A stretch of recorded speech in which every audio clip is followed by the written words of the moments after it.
بيان سبورس معنا تواصل من خلال مواكبتنا لحدث افريقيا كاس افريقيا. مانديلا رجعت الكره، حذري من الاخطاء من امارا ديوف، هذا ابرز لاعب في تشكيله المنتخب السنغالي. امارا يسدد هذه الكره، مرت عاليه. لمن تابع لقاءات السنغال منذ بدايه هذه البطوله سيتفق معي على ان المغاربه للحد من خطوره اللاعب امر مهمه، وربما قد يكون نفس الامر اليوم. الكره الاماميه، التغطيه الدفاعيه، امارا يدخل، امارا حذاري من امارا. ذلك في اللقاء النهائي ستلعب هذه الركنيه. حموني بعد ذلك يقوم بزوم على الجزائر بنفس الحصه، 3 أهداف مقابله لا شيء. الكره مغربيه في اتجاه الحموني، حصل مع سعيد شيبه في ظل غياب اللاعب فؤاد حتى عبد الحميد ايت بودلال حاضر. مرفوعه هذه الكره، بودلال بالراس، يا بودلال رائعه. المنتخب المغربي ان شاء الله كل المستقبل ينتظر عبد الحميد ايت بودلال وكذلك بقيه الاسماء. الكره تمشي، المغربي لن يخرج عن سياق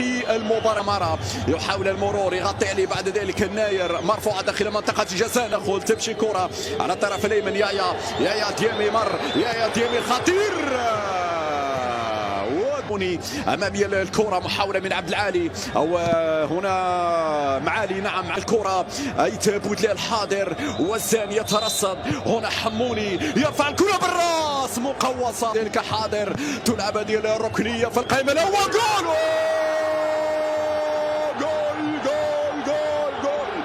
جول عبد الحميد ايت بودلال الكابيتان يسجل. عبد الحميد نعم ياتي بالهدف الاول. هكذا لعبت الركنيه، وهكذا كان الارتقاء، وهكذا كانت الراسيه، وهكذا الرايه المغربيه في مدرجات نيلسون مانديلا. الافتتاحيه براسيه ايت بودلال، هكذا الارتقاء على طريقه تنسيري، على طريقه تنسيري. تذكرنا هدف المغرب امام البرتغال بنفس الطريقه، الارتقاء. ذكرنا بلمسه اخرى سنغاليه على الطرف الايمن، لمسه وتحضير، محاوله رفع الكره لكن نقله على الطرف الايسر. محاوله من عمر، يرفع عمر بالراس، حمزه كوتون ممتاز، عندك المساحه، ممكن ترفعها، مراوغه ايمن، حطها، سدد المنتخب السنغالي، مرفوعه، ترك السبعينات، انطلاقه من الجهه اليمنى، العرضيه في وسط الميدان. حموني يلعبها طوليه لكن هنا بعيده. ستلعب مقوصه، هنا مقوصه، عبد امارا ديوف، امارا ممتاز، حمزه كوتو. هي المنتخب المغربي، صوره جميله.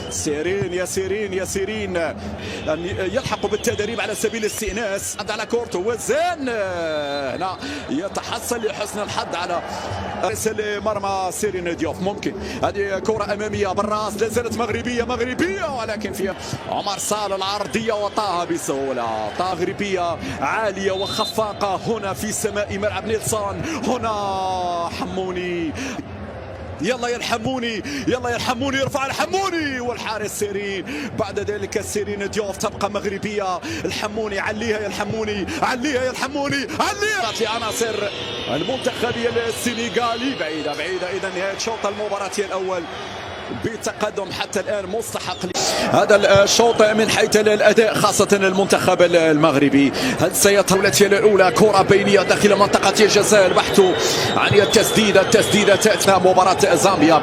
فالمنتخب المغربي لم يتلقى أهداف في كل لا شيء. تمشي كرة على الجهة اليسرى، تغطية فيها خط حراوي، بنة رائعة في القرقرات، وكمل لموريتانيا وبعدها للسنغال. حميد ايت بودلال في عملية التغطية للكرة الماضية، نقلة في منتصف ميدان. يا سلام ميمار شاشلغمو، برافو التغطية من طرف سيف الدين. المباراة الثالثة، نقلة في منتصف الميدان، هنا السلام عن طريق امارا بن غوزيل الى جانب الحكم الزامبية شيكوتيتشا ديانا اللي دائما عنده الكرة. ادم حنين يعطي تمرير الحموني، يدخل، حموني جاب ركنية، يلعب هذه الركنيه، تقطع بعد ذلك من الدفاع. رجعت مره اخرى الدقائق القادمه، لا على مستوى التغييرات، لا على مستوى الاسلوب. هنا العرضيه، خطيره، جول والدفاع يتدخل معبرة، صورة معبرة. ما أحلى العلم المغربي وقميص المنتخب المغربي والجماهير المغرب بقدميه. نعم يعرف كيف يخرج بالكرة بقدميه. وياسين بونو وبادو الزاكي كذلك. كأس الأمم الإفريقية القادمة نفخر بكم، نعتز بكم. إلى الخلف طه بن غوزيل، طه بن غوزيل. هناك عبد الحميد معالي يرفع الكرة، لكن بعد ذلك المتابعة من داخل منطقة الجزاء. بن غوزيل المنتخبات اللي الأربعة اللي تحت المركز الثاني وأفضل منتخب. حنين هنا الترويض لم يكن جيد. استلام الكرة الأمامية، التغطية بعد ذلك فيها صافرة، وبالتالي ضربة حرة لفائدة عن طريق حارس المرمى سيرين ديوف. سيرين يرسلها أمامية. رد بالك يا عبد الحميد. تردد عبد الحميد في خطأ في هذه الأدنى. نعم ضربة حرة تأتي. لدينا امتياز لفائدة المنتخب المغربي. هذه الإعادة مرة أخرى. نعم تدخل واضح من عمر صال في حق عبد الحميد. أمامية لمن وصلت على جهة اليسرى السنغالية، والدفاع يتدخل. يا سلام عليك يا عبد الحميد أيت بودلال، والله بدفاع ما يقوم به دفاعيا. عبد العالي أو معالي وحدة ممتازة. معالي سدد. يا سلام عبد الحميد معالي نجرب حاطو. يا سرية قوية جانبت المرمى. شوف الإعادة باليسرى، جرب حاطو من هذه الوضعية. لم الدخول في 20 دقيقة المتبقية. ستحاول أن ترمي بكل ثقل. بن غوزيل. يا سلام يا أسد، يا سلام. يخسر كتيبة بن غوزيل. يخرج يحمي كورتو، بعد ذلك يتابع. نعم يتبحث عن العودة في النتيجة. الكرة أمامية بالراس. محمد أمين كتيبة يبقى قريب من المدافعين. لا زالت صعبة. طلع الكرة خبي المغربي. هنا التسديد مرة جانبية لعناصر منتخب السنغال داخل منطقة الجزاء. بن غوزيل سالي بن غوزيل يتابع في نهاية المطاف. لكن يا بن غوزيل انتبه، لأنه لديك بطاقة صفراء. الحكم إذا شافك احتفظت أكثر من اللزوم بالكرة. هنا قال الآن الدقائق تمر. الكرة العالية هنا يتابع بهدوء أيت بودلال في الكرة الماضية. هذه الإعادة من جديد. عبد العزيز فال على اللحظات. هذه الإعادة الكرة الماضية، ذلك نودي على الحكم. سيرين طه. هذه لك يا طه. لا، التعادل في هذه اللحظات.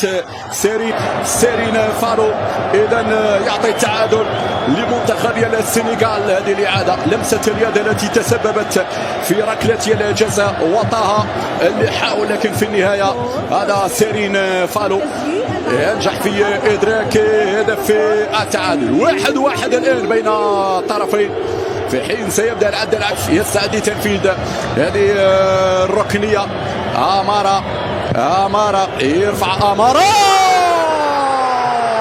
والهدف الثاني لفائدة المنتخب السنغالي. كيف رد المنتخب السنغالي من 1-0 ل 2-1. هنا التقدير لم يكن موفق من طه بن غوزيل، وبالتالي هنا الارتقاء الرأسية بعد ذلك مرت كذلك على حمزة كوطون مباشرة في الشباك. هدفان